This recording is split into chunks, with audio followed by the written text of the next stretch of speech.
नमस्कार, आप देख रहे हैं फर्स्ट बिहार झारखंड। मैं हूं अभिषेक मिश्रा। बिहार की सियासत से जुड़े हुए कई सवाल हैं, महागठबंधन से जुड़े हुए कई सवाल हैं चुनावी गहमा गहमी के बीच, और हम बात करने की कोशिश करेंगे रालोसपा के अध्यक्ष उपेंद्र कुशवाहा से। सीट शेयरिंग को लेकर तमाम सवाल हैं, महागठबंधन में जो कुछ भी चल रहा है, एनडीए में जो कुछ भी चल रहा है, उससे जुड़े कई सवाल हैं। कम वक्त में कोशिश करेंगे हम उन सवालों के जवाब तलाशने की। सर, सबसे बड़ा सवाल है सीट शेयरिंग को लेकर। देरी हो रही है, ये खबरें आती रही है कई तरह की, चूँकि अब आप सामने हैं तो आप क्लियर करेंगे। स्टूडेंट, सीट शेयरिंग में देरी से आप नाराज़ बताए जा रहे हैं, या थोड़ी कही जाती है कि देर हो रही है, चुनाव में वक्त कम है?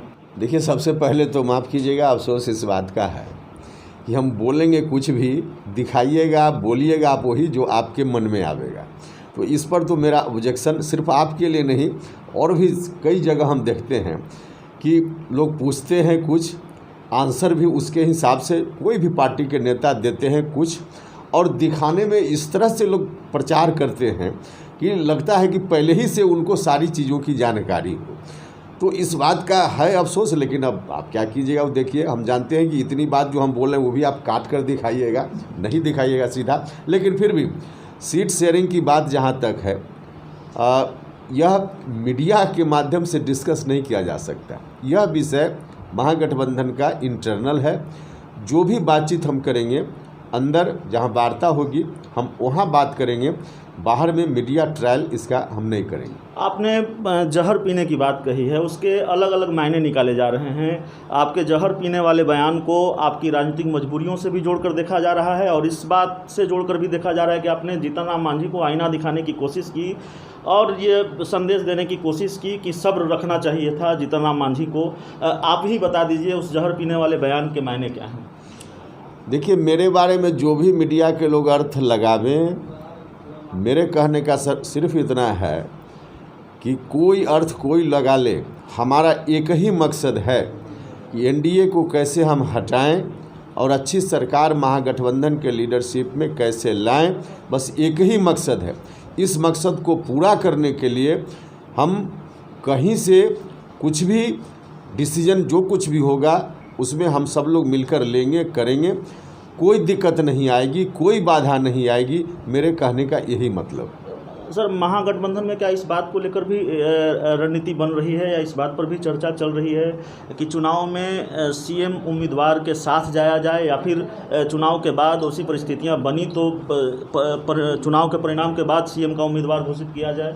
देखिए, अब किन बातों पर अंदर में चर्चा हो रही है, अब इसको हम बाहर स्प्रेड नहीं करेंगे ना।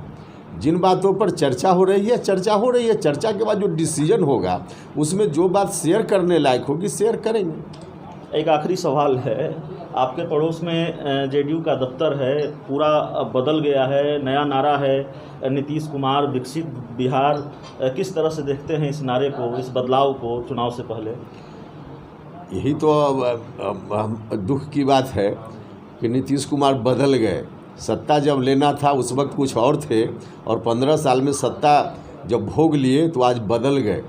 याद कीजिए, 15 साल पहले जब सरकार बनाने की ओर अग्रसर थे, यही बात घूम घूम कर बिहार भर में उन्होंने कही थी कि हमको महज 5 साल दीजिए, बिहार को विकसित राज्य बनाएंगे।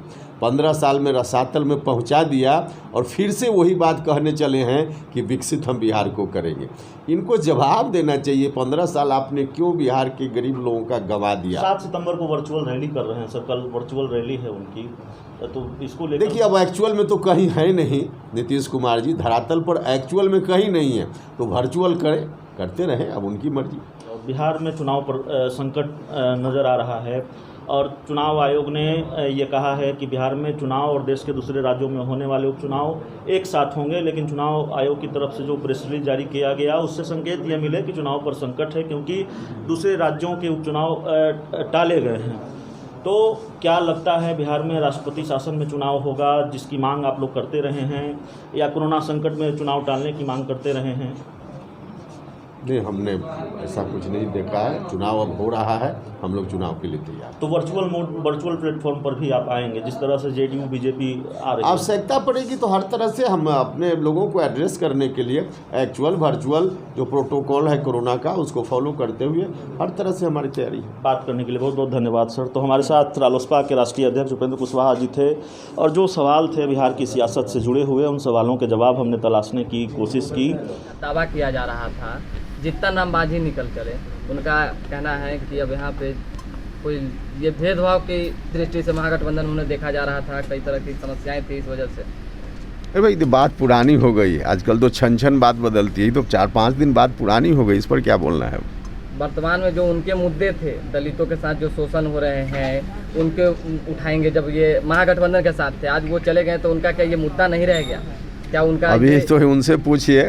नहीं, क्या आपके पास तो ये मुद्दा होगा ना? भाई, हम लोगों का मुद्दा तो है ही, हम लोगों का मुद्दा तो एक नहीं अनेक है, और उन मुद्दों को लेकर हम आगे चल रहे हैं, चलेंगे। लेकिन अब उनका मुद्दा था इसलिए हम लोगों का मुद्दा है, ऐसी बात नहीं है। हम लोगों का अपना मुद्दा है। आज हम लोग याद भी कर रहे हैं जगदेव बाबू, जो शोषितों, वंचितों, पीड़ितों के रहनुमा थे। उन्होंने आवाज़ दी, और आज के दिन उनको याद करते हुए शिक्षक दिवस भी हम लोग मना रहे हैं, क्योंकि शिक्षक दिवस का भी आज दिन है। और संकल्प भी व्यक्त कर रहे हैं इस बार के चुनाव में ऐसी सरकार जनता बनाए जो शिक्षा, स्वास्थ्य, पढ़ाई, दवाई, कमाई, वंचितों को सम्मान दिलाने का काम हर तरह से सक्षम हो, इस तरह की सरकार लोग बनाए। आरएलएसपी सर सीटों का गणित खबर ये कि स्पष्ट कर दी कितनी सीटों पर चुनाव लड़ेंगे? नहीं, वो तो तय होगा, फिर हम बताएंगे। अभी सर लिस्ट सौंपा गया है सर जगदानंद सिंह, जो भी है प्रोसेस के बाद जो डिसीजन होगा हम बताएंगे। सर, तो क्या तैयारी चल रही है इलेक्शन की? कुछ नहीं, इलेक्शन की तैयारी तो भरपूर है, पूरी एकजुटता के साथ। हर बूथ पर हमारे साथी खड़े हैं। 243 जगह चुनाव है बिहार में, सभी जगह सभी बूथों पर हमारे साथी खड़े हैं। महागठबंधन के साथ मिलकर पूरी मजबूती से हम लोग चुनाव लड़ेंगे, जीतेंगे और सरकार बनाएंगे। लगातार बीजेपी जेडीयू वर्चुअल कर रही है, आप लोग सर दिख नहीं रहे। वर्चुअल इसलिए कर रहे हैं कि एक्चुअल में उनके पास धरातल पर कुछ है ही नहीं करने के लिए।